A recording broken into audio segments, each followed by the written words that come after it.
across all of the divisions, there's a lot of growth planned over the next 5 years, so we need to bring talent in at every level. The Management Apprentice scheme is a scheme that brings people in, gives them a qualification and brings them through to assistant branch manager level roles. So it's a key pipeline for us. What we've found in the plumbing and heating division over the last couple of years is the quality of the people that we've brought in has been outstanding and has made a real impression with the exec board in plumbing and heating. We have within Travis Perkins 2 apprenticeship programmes that are our kind of flagship schemes. One of those is the Management Apprenticeship programme, which most of the guys that are out there actually come from. And then we have our branch apprenticeship programme. Year 1 is kind of from the ground up really, so it's about understanding our business. So the guys that are on year 1 will be working out in the yard, serving customers on the counter, going out with drivers, just learning everything about our business as a whole. And then in year 2 they start to learn how to become a manager, so they'll be looking at management accounts and learning how to manage a P&L. They'll be looking at how to coach staff, performance manage staff, so that all happens within year 2. So come the back end of year 2 really, we should have equipped them with all the skills to become a great assistant branch manager. We had a management trainee scheme which is kind of nearly 40 years old, through which our Chief Executive John Carter came, and it had a lot to live up to. We reorganised this back 3 years ago because we wanted it to sit with a qualification. But obviously when we've bred our CEO out the back of a scheme, it does have quite a lot to live up to. And then we run through a programme of development cards, which is an opportunity to go out and learn from your colleagues around you, because we've got a great wealth base. So we have something like 1,500 and odd people within our business that have been here for over 20 years. So we have a great longevity of career across our business. So the apprenticeship scheme is doing what it needs to do, which is actually pull talent through into our business.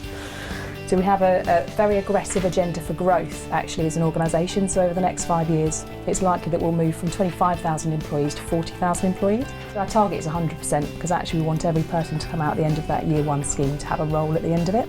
So when people start, when they come on day 1, do they have a full-time job with Travis Perkins as an apprentice? As an apprentice, absolutely. From a career perspective, we need to be making sure that we're actually filling up at entry level as well through those apprenticeship programmes. So this year we'll be introducing things like a driver apprenticeship and a supply chain apprenticeship programme, which is a key part of our business. We're trying to attract a more diverse workforce, as most businesses are, and actually to make a real difference in our business and the culture of our business. Things like the simple things like the uniform and the flexibility of work. So Wix is one of our brands. Wix are just bringing in a flexi contract so that actually we can have job share at branch manager level, which is not something we've ever done as yet, but actually that all came out of the women's community. What can we do to make it easier for you to progress? Every month you're given a target to meet. We have a running screen which shows us our sort of sales day by day, who's doing what, and it's a good way to sort of measure staff performance and also the branch. How did you find your tour of the branch today? I thought it was very, very, very interesting, very impressive. It's not what I expected. I expected a very small builder's merchant's yard, but it's nothing like that. It's a very impressive setup with the office facility as well. Immaculately clean, which impressed me, and the people that work here were really impressive. What particularly impressed you about the Travis Perkins apprenticeship schemes? The fact that you do everything, and to be a manager, I didn't realise that you would be in charge of profit and loss, and the questions I asked of one of the apprentices who is a manager understood what profit and loss was, he understood what return on capital was, he understood what everything from purchasing to selling, the difference and having a profit and understanding that you're going to make a profit as a company is not secure. Very impressive that. I must admit, the apprentices I've spoken into other industries, they don't get that side of it, so that was very good. And I think all the guys are a credit to the company, every one of them. Why do you think apprenticeships are important? Well, I was an apprentice in 1958, and then as the years have gone by, apprentices were classed as, well, initially it started off they were cheap labour, a lot of objections to apprenticeships because people complained they were cheap labour, which they weren't. The apprenticeships train young people to do the jobs of the future. If we don't train people, we don't have the young people, the people of the future to do the jobs. And apprenticeships train people properly. Anybody who's trained here as an apprentice, the company will be confident they will be able to deliver success for this company for years to come, which in itself creates a very successful, very long-standing company. It will continue. So I think it's vitally important that we train people correctly to do the jobs of the future. which this is. How do the experiences of the apprentices today compare to when you was an apprentice? Well, I was an engineering apprentice for 5 years. I did 5 years. I did pretty much the same, started at the bottom, worked in the school workshop and was taught to do all sorts of different things in engineering, then moved on through different departments.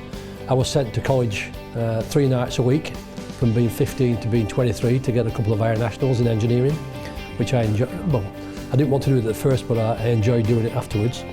And I became in the drawing office and eventually got an engineering company.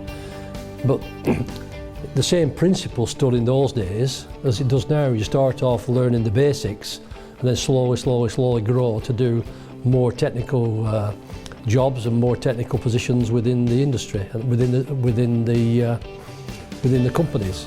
And my dad told me, if you have a trade, you'll never be able to work. And I look at it like that. You guys will never be able to work because you can take your skills anywhere, either within this industry or even outside this industry. So I think it's great we've got them coming back. How do you think that we can encourage more young people to take up apprenticeships? I think we are doing. Nearly 4 years ago, when I got elected to Parliament, which was a shock to me and a bigger shock to my wife, but I think I'm the only engineering apprentice in Parliament, and I believe there are a couple of other apprentices out of 650.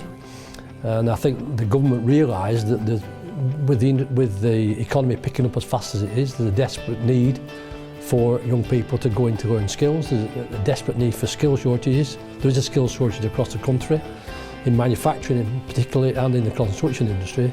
So we have to train people because we haven't got them. We can't import them all. I mean, I remember not very long ago in Burnley, if you wanted an electrician, a plumber, a builder, you'd have to employ somebody from Poland or Czechoslovakia.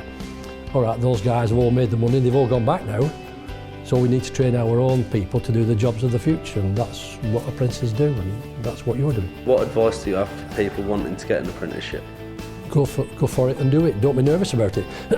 I think a lot of people, and I think a lot of this comes from schools and from parents, the desire always is to go to university. And okay, people have to go to university, and we need to train people in the industries that apprenticeships won't fit. Having said that, we've now got legal apprentices. We haven't got a legal brain surgeon yet, an apprentice brain surgeon yet, but we have legal apprentices who are learning the legal profession without going to university. And a lot of people are taking apprenticeships up with companies, and the companies just send them to university. So they finish up with no debt, and it's called earn and learn. So you're getting yourself a degree and you're getting paid for doing it. I don't know whether Travis Perkins do that, but certainly a lot of industries now are doing that. And certainly in the manufacturing sector, Rolls-Royce, Airbus, British Aerospace, all the big manufacturers get apprentices, send them to university, and they get a degree and a skilled job, and they get paid and they've got no debt. So to me it's a no-brainer.